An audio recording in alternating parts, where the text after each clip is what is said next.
दोस्तों, आपका हमारे चैनल इंडियन जॉब्स टुडे में बहुत बहुत स्वागत है। तो दोस्तों, आज हम बात करने वाले हैं ECIL की अप्रेंटिस के बारे में। तो ये जो अप्रेंटिस है आपकी दोस्तों, ये ITI पास कैंडिडेट के लिए निकली है।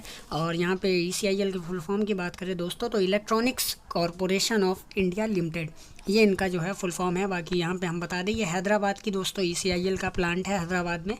और यहाँ पे और नीचे हम आते हैं तो यहाँ पे बात कर लेते हैं कि ये एक्ट अप्रेंटिसशिप जो है आपकी ITI ट्रेड अप्रेंटिसशिप है, जैसे कि मैंने पहले बताया। अब यहाँ पे टोटल आपकी जो है 16 ट्रेड हैं। टोटल वैकेंसी की बात करें दोस्तों, मतलब अप्रेंटिसशिप की पोस्ट की, तो 285 है। और यहाँ पे एक चीज़ और देख लीजिएगा, इलेक्ट्रीशियन के लिए 38 सीट है, इलेक्ट्रॉनिक मैकेनिक के लिए 81 है, फिटर के लिए 80 है, RAC के लिए 7 है, MMV के लिए 3 है, टर्नर के लिए 9 है, मशीनिस्ट के लिए 7 है, मशीनिस्ट ग्राइंडर के लिए 5 है, और MM टूल मेंट के लिए 4 है, कारपेंटर के लिए 7 है, कोपा के लिए 10 है, डीजल मैकेनिक के लिए 5, प्लम्बर के लिए 3, SMW सीट मेटल वर्कर के लिए 3, वेल्डर के लिए 16, पेंटर के लिए 7। तो दोस्तों, यहाँ पे इन्होंने सीट मेटल वर्कर की भी दी है। बहुत कम ही जगह आपको सीट मेटल वर्कर की अप्रेंटिस वगैरह देखने को मिलेगी। और फिर यहाँ पे एक चीज़ नीचे इन्होंने एक पॉइंट आउट किया है कि आउट ऑफ 285 जो आपकी 285 सीट है, उसमें से 12 सीट जो है वो आपकी वुड भी हो रही है हॉरिजॉन्टली रिजर्व फॉर PWD। तो ये जो है, इनमें हैंडीकैप जो भी कैंडिडेट होंगे उनको 36 आरक्षण मिलेगा इसमें। फिर एज की बात कर लेते हैं आपकी, तो 18 साल से नीचे आपकी एज नहीं होनी चाहिए, कम एज नहीं होनी चाहिए। और 18 साल ये आपकी कैसे काउंट होगी, 11 अक्टूबर 2020 को आपकी ये 18, अगर उससे पहले 18 पूरी होती है तो भी ठीक है, उसके अगर बाद आपकी 18 पूरी होती है तो दोस्तों वो आपकी वैलिड नहीं है। मतलब मान लो अगर 12 तारीख को आप पूरे होते हो, 12 अक्टूबर को 18 साल के, तो आप भर नहीं सकते इसको। फिर अप्रेंटिस पीरियड दोस्तों आपका 1 साल का होगा। और रेजिडेंशियल क्वालिफिकेशन की दोस्तों अगर हम बात करें, तो ITI पास आपके पास सर्टिफिकेट होना चाहिए, वो भी NCVT में और रिस्पेक्टिव ट्रेड में। तो यहाँ पे SCVT मान्य नहीं है दोस्तों। और फिर मेथड ऑफ सिलेक्शन की बात करें, तो यहाँ पे जो आपने ITI में नंबर पाए हो, जितने नंबर आपके मार्क्स हैं, उसी के बेस पे मेरिट बनेगी। फिर यहाँ पे जो आपका DV है वो दोस्तों 24 सितंबर से 30 सितंबर के बीच में होने वाला है। और अगर आप शॉर्ट लिस्टेड होते हो तो ये आपको ईमेल के माध्यम से बता दिया जाएगा। और आपका जो किस टाइम पे और किस डेट को जो आपका किस टाइम पे किस डेट को DV होना है, डॉक्यूमेंट वेरिफिकेशन होना है, वो भी आपको बता दिया जाएगा। फिर वेन्यू ऑफ डॉक्यूमेंट वेरिफिकेशन की बात करते हैं दोस्तों, तो यहाँ पे आपका जो है electronic corporation of India limited, corporate learning and development centre CLDC, Nalanda complex, TIFR road, ECIL Hyderabad. तो यहाँ पे हैदराबाद में आपका होना है डॉक्यूमेंट वेरिफिकेशन। और यहाँ पे एक चीज़ मैं आपको बताना भूल गया दोस्तों, अगर हम स्टाइपेंड की बात करें तो दोस्तों 8,050 रुपये आपका मिलेगा MM टूल मेंट तक की जितनी ट्रेड है 9 नंबर तक। उसके बाद जो आपकी कोपा वगैरह आती है, कारपेंटर वगैरह आती है, इसको 7,700 रुपये पर मंथ की स्टाइपेंड मिलेगा।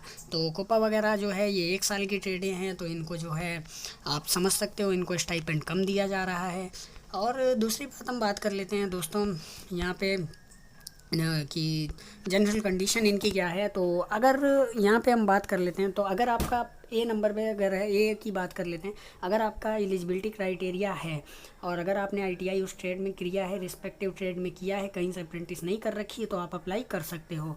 फिर बाद में बात करते हैं कि अगर PWD कैंडिडेट हो तो उस केस में क्या होना चाहिए, आपके साथ 40% से ज़्यादा आपका हैंडीकैप होना चाहिए, उससे कम होगा तो आपको हैंडीकैप कोटा नहीं मिलेगा।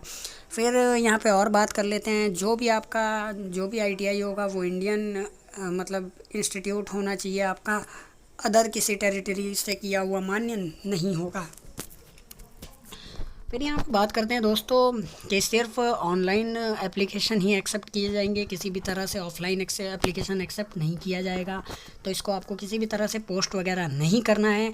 और यहाँ पे एक बात और है कि आपको जो है किसी भी अगर कोई गलत इन्फॉर्मेशन पाई जाती है तो आपका कैंडिडेचर रद्द कर दिया जाएगा। और अगर आपको कोई भी क्वेरी है तो आप फ्रीक्वेंटली आस्क क्वेश्चन की सेक्शन में जाके इनकी वेबसाइट पे ECIL की आप पूछ सकते हो।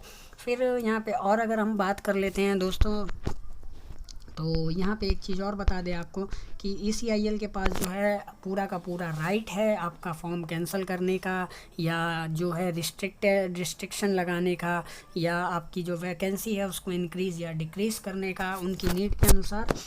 और बाकी यहाँ पे थोड़ा सा और नीचे हम आ जाते हैं तो ECIL जो है वो आपका बिल्कुल भी रिस्पॉन्सिबल नहीं है अगर सर्वर वगैरह या नेटवर्क या आपका इंटरनेट रिलेटेड डिफ़िकल्टीज़ कोई आती है, इशू आती है, तो वो इस पे बिल्कुल भी रिस्पॉन्सिबल नहीं होगा। आपका सर्वर काम नहीं कर रहा है तो आप किसी और टाइम भरो, ठीक है दोस्तों।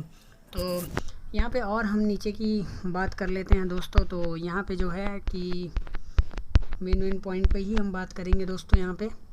तो और इसमें कुछ है नहीं, बाकी ये है कि अप्रेंटिस आपको करना है, 1 साल की अप्रेंटिस है और इसमें 1961 जो है आपका एक्ट लगेगा। इसमें आपको किसी भी तरह की नौकरी नहीं दी जा रही है। यहाँ पे ये सब बातें इन्होंने कह रखी हैं।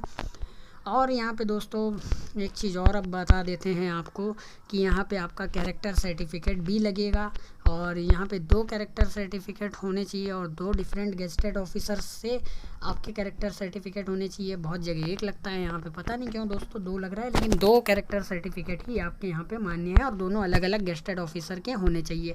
ऐसा नहीं कि आप एक ही गेजेटेड ऑफिसर से 2 कैरेक्टर सर्टिफिकेट ला के जमा कर दो, नहीं, रिजेक्ट कर देगा। और फिर दोस्तों बात कर लेते हैं यहाँ पे। तो physical fitness certificate from civil assistant surgeon should be produced by the selected candidate at the time of joining.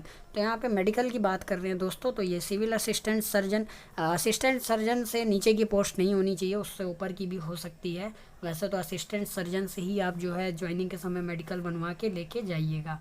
और उसके बाद यहाँ पे बात कर लेते हैं दोस्तों। तो यहाँ पे only resident of all district of Telangana state are eligible to apply. और यहाँ पे एक बात महत्वपूर्ण है कि सिर्फ जो है आपका तेलंगाना स्टेट के जो लोग हैं वही अप्लाई कर सकते हैं। तो अदर कोई अगर आप हो, यूपी से हो, बिहार से हो, तो आप बिल्कुल अप्लाई नहीं कर सकते, क्योंकि ये फ़ैसला जो इन्होंने लिया है ये दोस्तों कोरोना वायरस के चलते लिया है और यहाँ पे जो है ये लोकल को ही प्रायोरिटी दे रहे हैं।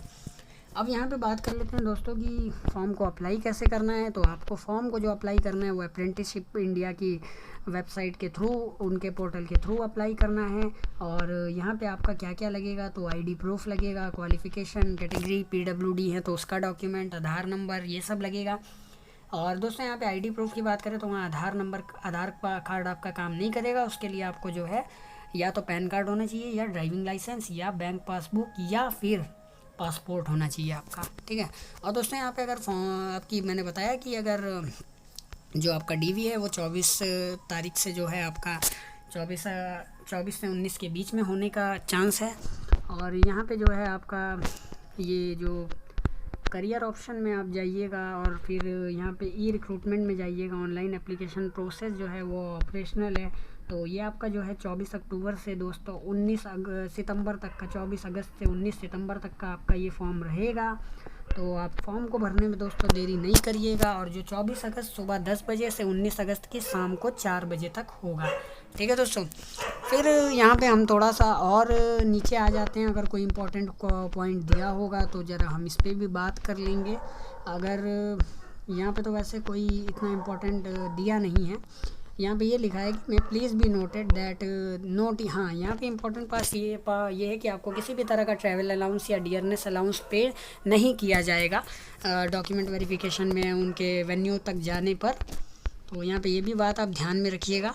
और वैसे भी यहाँ पे अगर हम बात करें तो रजिस्ट्रेशन जो है दोस्तों वो आपका 24/8/2020 से स्टार्ट होगा और लास्ट डेट जो आपकी रजिस्ट्रेशन की है वो 19/9/2020 तक होगी, शाम के 4 बजे तक, ठीक है। और फिर DV जो है आपका मैंने पहले ही बताया आपका 24 सितंबर से 30 सितंबर के बीच में होगा। फिर यहाँ पे जो है जो आपकी सारी ज्वाइनिंग की जो फॉर्मेलिटीज़ हैं वो आपकी 9 अक्टूबर 2020 तक का मान के चलिए पूरी कंप्लीट हो जाएगी। और जो आपकी अप्रेंटिसशिप है वो दोस्तों 12 अक्टूबर 2020 से स्टार्ट हो जाएगी, ठीक है दोस्तों। फिर यहाँ पे और तो क्वेश्चन फॉर ऑल कैंडिडेट, इसमें कुछ देख लेते हैं एक बार। Exercise will be done on base on merit list में।